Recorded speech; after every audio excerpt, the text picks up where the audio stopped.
You can build some pretty cool stuff in Jurassic World Evolution 3, so today I'm going to show you how. I'm ZSH Plays, and as well as playing Jurassic World Evolution since the first game, I've spent more time playing Planet Zoo, and today I'm going to show you the basics of building in Jurassic World Evolution 3 and some advanced tips. Let's go! There are 3 ways to build in this game, and I'll take you through all of them, and then we'll take a look at some more advanced building as well. We'll start with the simplest way, which is editing existing buildings. So if we go to Operations and select the Jurassic Park Visitor Center, we'll hold down C to rotate this, so we're looking at the front of it. And there we go. If we place it down, it looks really good. But let's say we want it to be completely movie accurate. These banners and these bollards here weren't in the film, presumably because it wasn't finished. So let's edit that. All we need to do is click on the Visitor Center, then click on this little cog here, and go to Edit Group. Now, every single piece in this building is selectable and editable. So what we can do is go to the banner, click on it, hold down Shift, and then select the other banner, and then we'll select these bollards as well. And once we've got them all selected, we'll just hit the Delete key, and we're done. We click on the little cross up here, that takes us out of editing the building, and then we click on this cross, that takes us out of the building completely, and now we have a movie-accurate Jurassic World Visitor Center. The next way to build is where the fun really begins, and that's custom buildings. If we go back to Operations and place down, for example, the arrival point, as well as your usual options, so you've got the Jurassic Park arrival point, and then various new themes like Texarkana. If you click on Custom Design, you get this instead. This is the box that the game requires to make the arrival point work. And the arrival point also needs a helipad, and you can put that quite some distance away if you want, up to about here. This is all you need to make an arrival point in the game. You've got this kind of shed here, and you've got the helicopter pad, and you can now build anything you like. You can see here we're already editing the building. We've got all our scenery pieces here, and we can just start dressing this up any way that we want. So let's say you want a complete departure from the Jurassic Park, Jurassic World style, and you want a wooden building. If we go to walls, we've got all sorts of bamboo, brick, concrete, and finally at the bottom, wood. So if we take this wood piece, it's on a grid for us. We can rotate it with the Z key. We just place it down, place it all the way along here. Let's maybe give the building a bit of a shape at the end of it so it's not just a rectangle. And we'll just keep going until we've surrounded the whole building. I'll keep this very simple for the purposes of this tutorial. And there we go. Let's put this beautiful Jurassic Park inspired door on here. So with the doors, you can just click them to place them down. Or if you want more precise control, if you hit the R key, you now get this movement control. This enables you to move it in all dimensions. If you hit the F key, it will switch you to being able to rotate it. If you use the Shift key, that will rotate it in increments to make it easier to position. And if you hit the F key again, you get the scale tool, which enables you to, as you might have guessed, scale it. So let's scale it so it fits exactly onto the vertical parts of these doors here. We'll sink it into the wall a bit and then click to place it down. We could probably do with some windows as well. So let's find ourselves some windows that are going to look nice here. These ones are nice. If you want them to line up with the wall, if you go to Align to Surface and turn that on, you can now place these wherever you like on the wall. So we'll put one there. Put one there. I'll have a couple here.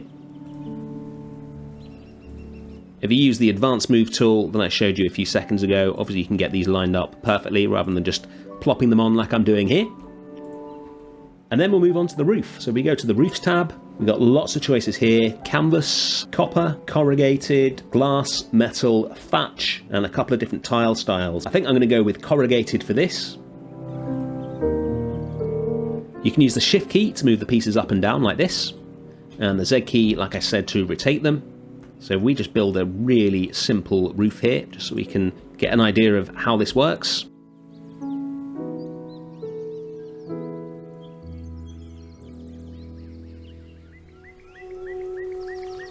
There we go. We've got some holes here. Those are filled in with wall pieces. So if we go back to walls, wood number 3, you'll find pieces that enable you to fill these in. So lots of diagonal pieces. This one is for much taller roofs. And this is the correct one, so we'll place that in there. Again, we'll use Z to spin that round. Place that in there. We'll do the same thing here. And we'll do the same thing down here. Now, as you can see, we've got a bit of an issue here. and I'll show you how we can fix that. If you click and go to R to move, when you're on the grid, you can always put things either inside or outside of the line. You can see that line on the floor there. So we'll move these so that they are inside of the line, and that's going to line them up nicely with this roof here. Sometimes you want them outside of the line, it depends exactly what you are building. And then we'll just do the same with these windows. If we hold down Shift after we select that first window, we can select all of them. Then if we hit R, we get the advanced move tool back, and then we can just put these nice and snugly against the walls there. You can see we've still got one more uncovered bit of roof there. So if we select that piece we put down earlier, if you hold down Control and D, you can duplicate it, so you don't need to go and find it in the menu again, and then we can just put that in there. And finally, we're going to put a floor in. So in the scenery tool, if you go to floors, the top option is flattening foundations. And what these do is they will actually flatten the ground when you put them down. So we want this nice and flat. So again, we're going to hold down the C key and rotate this into position, and then we can just place this down here, and then just keep clicking. This will give us some perfectly flat terrain, and also just means the building doesn't look like it's sat in the middle of a field. And because we're in a group now, we can select everything that we've just placed down, go to confirm selection, and now we can duplicate this, and that makes it much easier to just fill this area in. To fill in these gaps here, we'll just do Control D again to duplicate this piece, and we can just fill these gaps in that we've created. Let's go back to the scenery tab and just add a few little details here and there. If you go to props and then guest props, all of these props are things that the guests can actually use. So if we get some benches down, maybe we can get some benches down here if the guests want to sit down. Maybe some picnic tables as well. They come with their own little umbrellas. If you go to position snap and turn that on, each piece will react with other pieces in the way that it's intended. So you can see these umbrellas will actually fit through the table onto the floor and line up perfectly.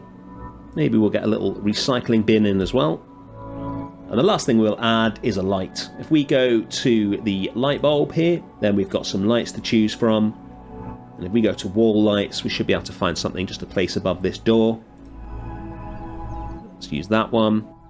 You can always use the right click button to get out of editing a building. And it may not look like much, but that's our first building. Obviously, you can go crazy with the details in this game now. Let's move on to the next method of building, individual items. So your buildings do not have to be attached to an in-game building. You can build whatever you like, wherever you like. All you need to do is go to the scenery option, and now you can pick whatever you want. So let's say you want a security gate somewhere in your zoo. If we go to fences, we've got this brick gate here. So if we place this down here, and then we place this one down here again, just using C to rotate. We can get ourselves a gate in. And then if we go to the decals, we can get ourselves a nice warning sign. There's one just down here. And again, if we go to align to surface, we can simply put that right on the gate. It's a bit big, so we'll shrink it right down and just put it on there, like so. And then we'll put another one on here. And then finally, if you want to use this more than once, what we'll do is we'll go to multi-select, select all those pieces, confirm the selection, and go to create group. Now, we can simply duplicate this anywhere that we want in the park.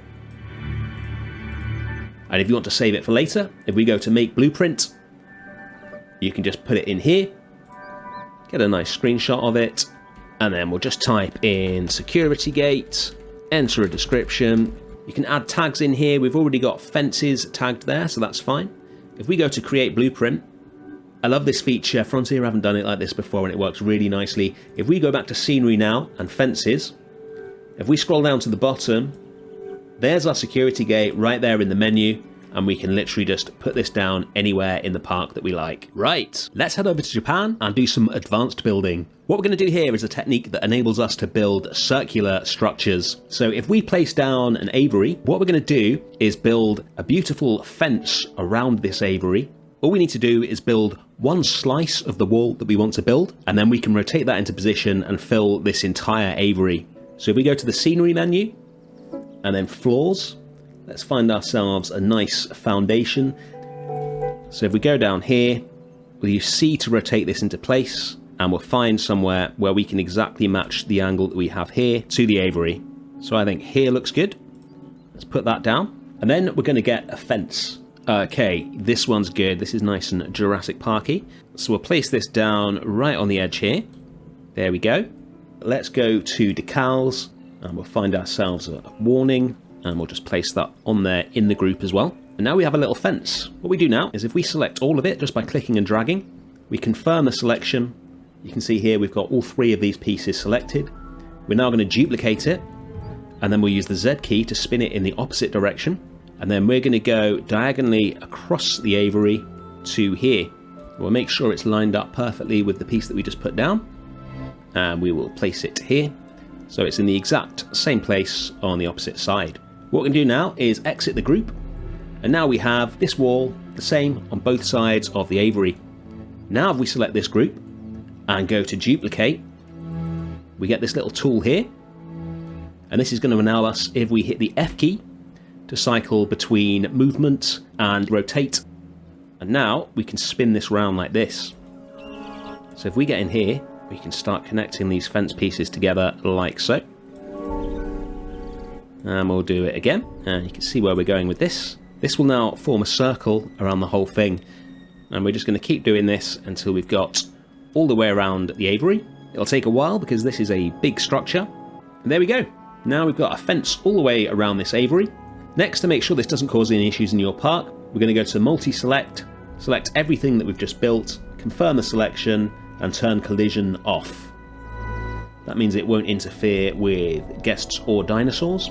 Now we'll just put some foliage around it like this. And there we go, we've got a safety fence all the way around the aviary, and that's the basics of building in JWE3. If you found this useful, don't forget to hit the like button, and make sure to subscribe if you want to see some much more complex builds coming soon. And if you want to grab the Raptor pen that you saw just there, here's the workshop code. Thanks for watching, bye.